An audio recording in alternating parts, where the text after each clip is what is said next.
Talagang we can't get enough of expeditions dahil sa taong to, hindi lang isang beses kundi dalawang beses tayo nag-expedition. Tama. At ikaw, nagpunta ka sa Palawan. Palawan. Kwento mo nga yan.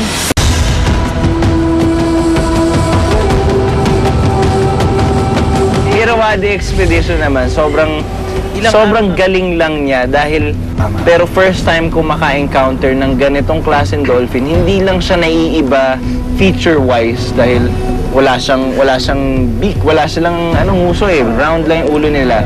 Pati sa ugali, ibang-iba sila. If yung mga dolphins na nakasanayan natin nag-e-enjoy sa bangka, nakikipaglaro, yung Irrawaddy, which made it so difficult for us to film them, the more mo sila nilalapitan, lalo silang lumalayo. Yun.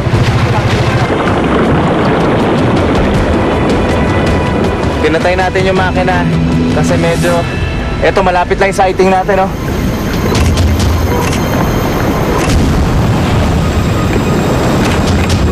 Pero there were a few instances na lumapit sila and one was actually sticking his head out sa labas ng tubig and nakatingin directly sa amin.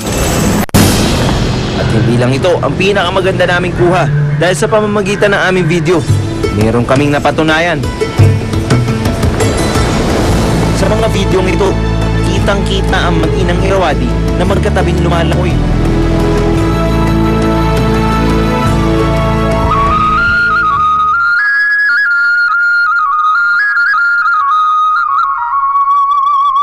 Yung second expedition natin, yung party ko, nagpunta naman ako sa Catanduanes para sa 21 species of snakes. Meron kasing isang research ng isang estudyante. Tawag namin sa kanya si Snakey Kasi mahilig siya sa Snakey. Mahilig siya sa si Ronel. Mahilig siya sa snakes, no? So nagawa siya ng isang study about the number of species of snakes na pwede mo makita sa Vera Catanduanes. So talagang yung biodiversity ng lugar is really high. Kaya pinuntahan natin sa Bourne, ginawa natin expeditions, and we were able to find and see some of these snakes dun sa lugar. Maghahanap tayo ng ahas.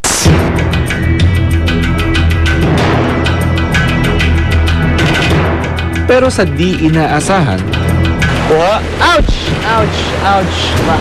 Baba, kinakagat ako. Ouch! Ouch! Nakagat ka? Oo. Okay. Baba mo lang. Teka lang.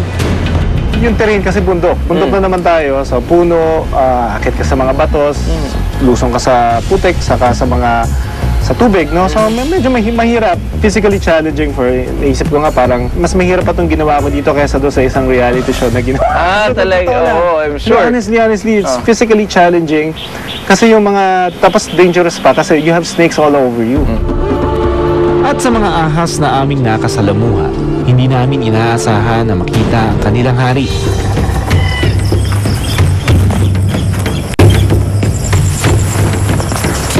Ay, eto. Meron? Hindi, eto yung nilagyan nila ng net. Sa kung saan, bahay na ng cobra.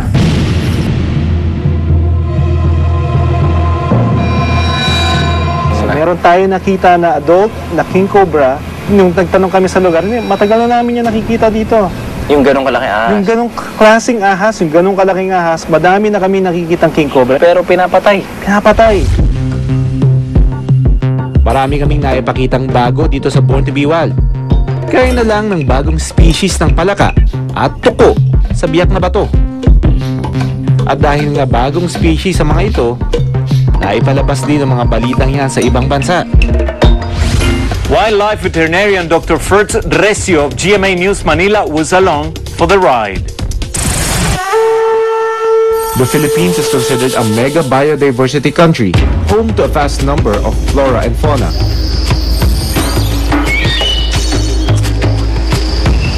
This year, several species of Philippine animals have just been declared newly discovered.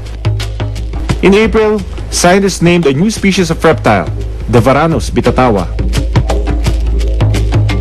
Our team launched an expedition to film the reptile in the forests of Palan and Isabela in northern Luzon. Itong tinitignan ko ngayon, yung pinadala sa aming video. With the help of the Agdas native of Isabela, we captured footage of the bitatawa in its natural habitat. Sa yaman ng ating bansa, siguradong marami pa kaming kwentong makakalikasan na may ihahatid sa inyo.